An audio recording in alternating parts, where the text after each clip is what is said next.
In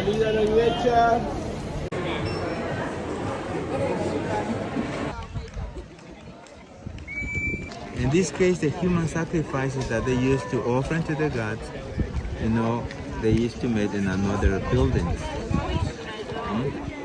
You were saying that they had the human sacrifices. Like, how did they choose the people? So the best people who were born in on the second days, you know, were 5 days.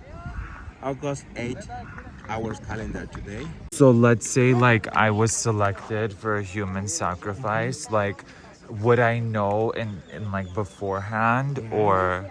Because the people were preparing before, psychology and physically. Oh wow. They knew. Obviously, like they didn't have a choice, right? No, they didn't have a choice.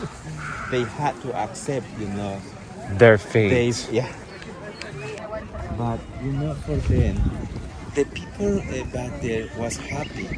We're happy. Why?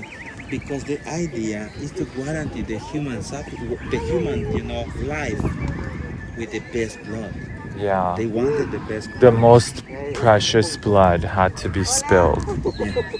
What's this over here? That is the foundation.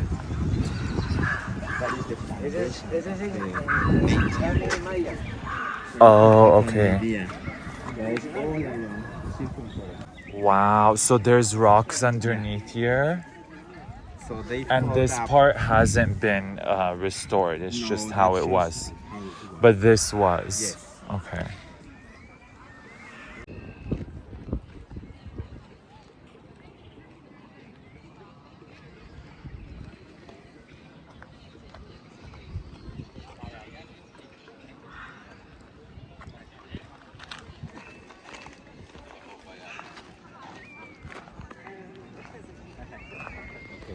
What's this one? That is the altar.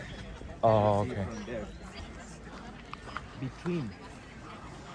Between those pillars as a snake, there is a sculpture that in Maya we call it chacmol.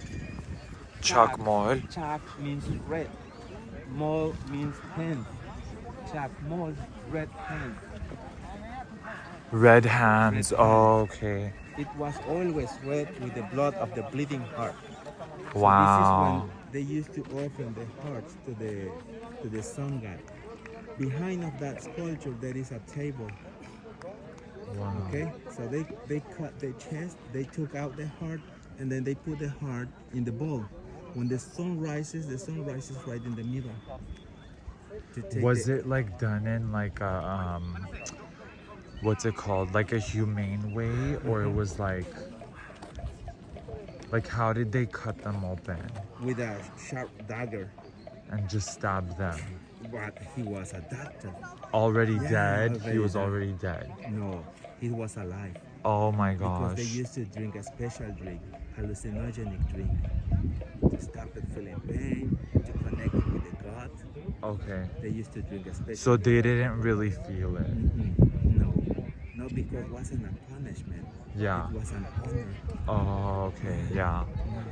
So were there any cases for people being killed for a punishment? Or it was There is just no- for sacrifice? Just for sacrifice. Just for sacrifice. Wait, are soldiers, one on each side. There are 4.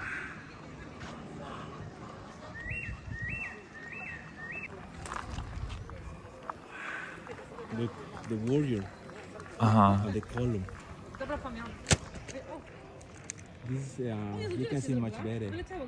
In this case, we're part of the upper class because the idea is to travel to the underworld to pay the pass to the god in there, and the poor people they didn't have treasure to pay, you know, they pass. Oh, so the sacrifice had to be someone who was of the upper class. Upper class or middle class. Okay, but you said that they were born on a certain day, but Yes. wasn't there like more than one person No. born on that day? No, only one. Only one because he was the best of them. They were the best people. Only 5. One on each season. We have 4 seasons. Yeah. The other one, the fifth one, were considered emergencies when the raining season was late or to stop at some bad stuffs. What if there's two people born that day? How do they Well, choose? in this case, they used to play a game to find the best people, which is the ball game court, the ball game. Oh yeah. They found the best, and they was named. In this case, he was named, the captain. And he's the one who's... The one.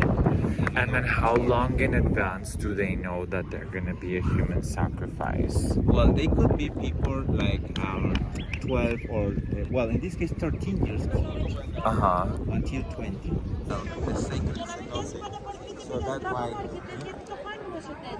So straight down, that is the sacred well.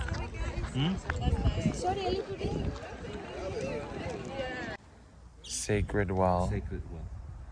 That is a steam room, kind of sauna, where they used to clean the bodies.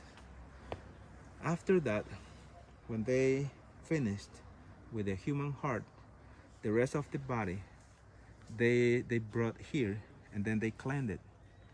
After when they cleaned it, they threw it into the cenote Wow. to travel to the underworld.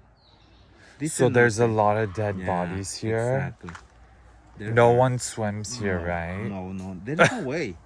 Actually, there is no way. Look, it's only deep. There is no stairway to go down the water. To touch the water, Okay. because that is the sacred cenote. When archaeologists dig up the cenote, they found that humans remains. Wow. No Like animals. how many? Well, we're around 120 skull heads. Wow. Plus bones, plus stones, plants, plus artifacts, perhaps axes, arrows. But they kept the heart, right? Where do they put that? On the Altar. bowl. Yes, Yeah. on the altar. So they feed the birds feed the material, the body that they used to throw here, Just so they left decomposes, there, yeah. So are these skulls representing like each person that died? Exactly. So there are 550 skulls carvings on each, on the whole platform. Look, this is part of the color. You can see on the corner, the blue, red color. You can see the carvings are feathers, snake mouth, into the mouth, human head, and then you can see the tongue, split tongue, snake. Yeah. Representing the first blended people, the first Oh. mixed. So it was considered a mixed race. Yeah.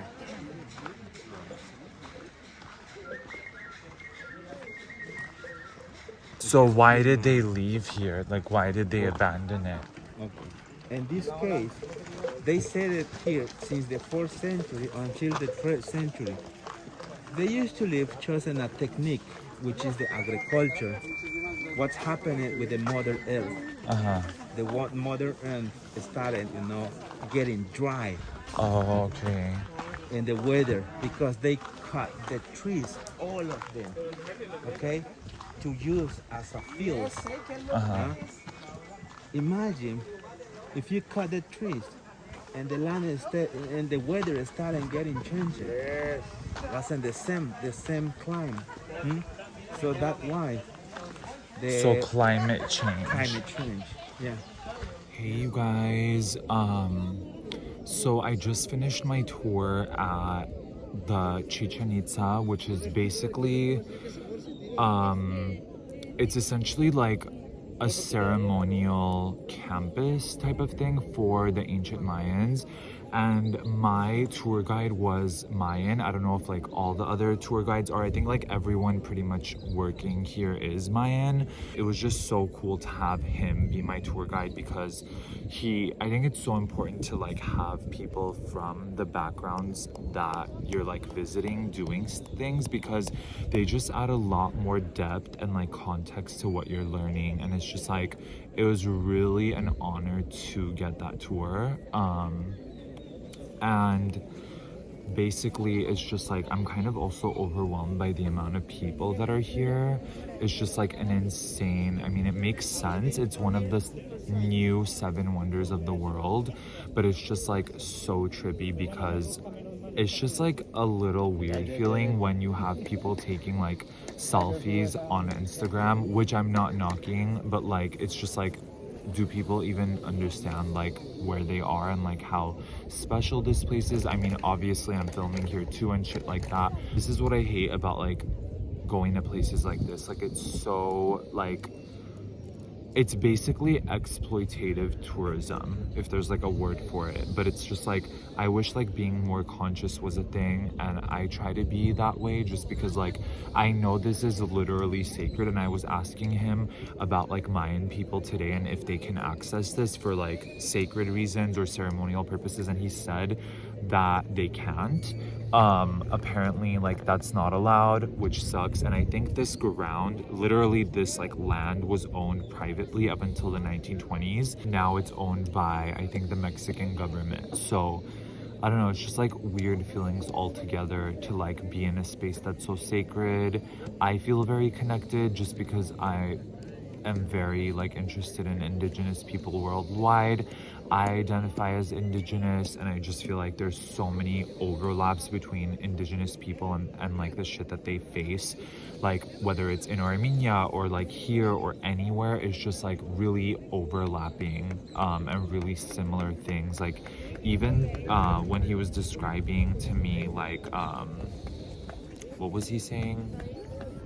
Oh yeah, just like how their books and everything were burned. And I'm just like, that's so crazy, because like that happens during a lot of genocides, and the Armenian genocide and just like things like that. I mean, he was talking more, yeah, like when the Spaniards came over. So I've just learned a lot overall, just like really interesting being here, learning so much about this culture, but also like just seeing how people interact with things like this. And it's almost like they don't have value for like the people, they don't have value for like that culture. It's more of just like exploiting for their own personal like fucking like clout or whatever. And like I don't really want to like police people either, because I know like, you know what I mean, like I don't like being policed, but it's also just like, bruh, like I don't know. Hopefully people are learning. I guess they are. Like, I guess that's the price you have to pay for like keeping your culture alive sometimes. Like you have to basically exploit your own culture to be like, yo, like Western people or like people who like can afford to travel here, like come and like exploit my culture on Instagram so that others can actually fucking learn about it. Because like I know for a fact like a lot of people don't even know about the existence of like chichenitza or even the Mayan culture, like that even Mayan people like exist today. And like there's so many people who like literally their primary language is Mayan, and I didn't really know that. I mean, I kind of did, but not really. But anyways, I think I'm gonna head out. Like my driver's probably waiting for me, and I'm fucking starving, and it's like a 2-hour ride back to Merida, which is the city I'm staying in. So hope you guys like this little tour. If you guys have any suggestions, questions, comments, like if you guys are like ever like wanting to go somewhere, I definitely have loved my stay so far in Merida, in the Yucatan. But anyways, I'm gonna go, but catch you guys later.